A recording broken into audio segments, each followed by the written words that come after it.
Daripada Anas bin Malik radhiyallahu anhu, Rasulullah sallallahu alaihi wasallam bersabda, Allah Subhanahu wa taala berfirman, jika seorang hamba mendekat kepadaku sejengkal, aku akan mendekat kepadanya sehasta. Sejengkal macam ni tuan-tuan, satu jengkal, kan?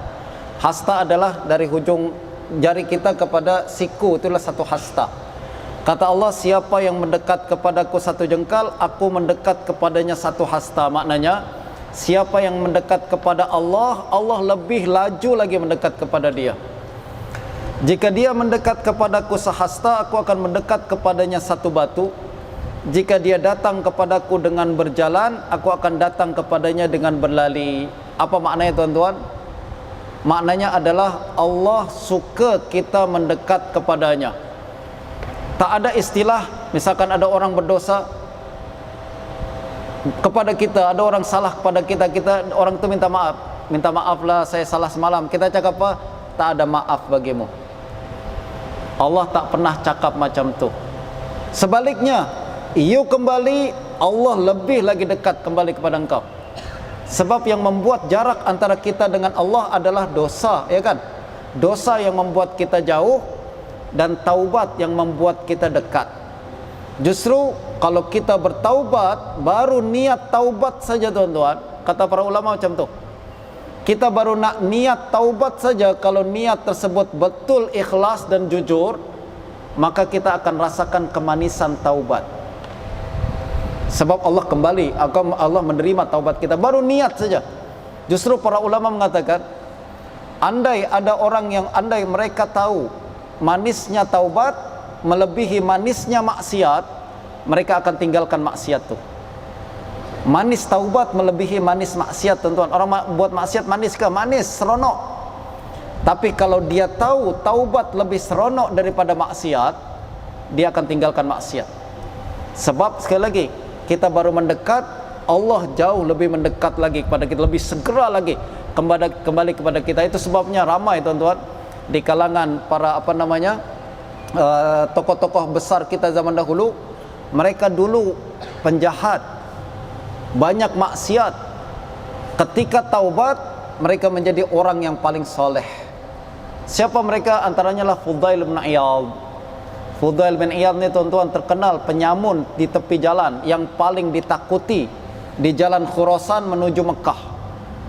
Terkenal, penyamun paling terkenal. Siapa yang melalui jalan tersebut, dia akan takut kepada Fudail. Nah, satu ketika Fudail ni tengah suka kepada seorang perempuan, anak gadis. Dia kemudian naik ke tembok nak masuk ke rumah orang tu. Sebab ni penjahat tuan-tuan. Dia suka orang, dia bukan datang lewat pintu, jumpa baik-baik ke mak bapak dia, bukan. Dia terus naik lalu tingkap. Cool kan? Ya, orang jahat itulah style saya. Kalau nak pintu ni orang baik-baik lah. Kalau ini orang jahat, kita kena naik lalu tingkap lah. Masuk kita culik orang tersebut lah, atau apa sebagainya.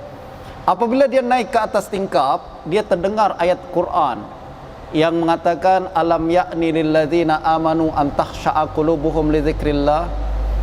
Bukankah sudah tiba masanya orang beriman khusyuk, kembali taubat kepada Allah? Dia dengar, kebetulan hidayah masuk, dia cakap, ya Rab, saya taubat hari ini juga.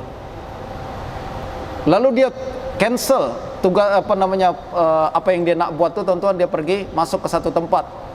Di tempat tu ada dua orang laki-laki tengah sembang-sembang, musafir. Kata kawan dia, jom kita jalan, lanjutkan perjalanan. Kata satu kawan lagi cakap, jangan jalan malam-malam. Tengah malam ni Fudail suka merompak menyamun orang. Fudail dengar, dia cakap, inilah ternyata orang cakap tentang saya ni, image saya selama ni teruk sangat. Okey ya Allah, saya akan taubat betul-betul.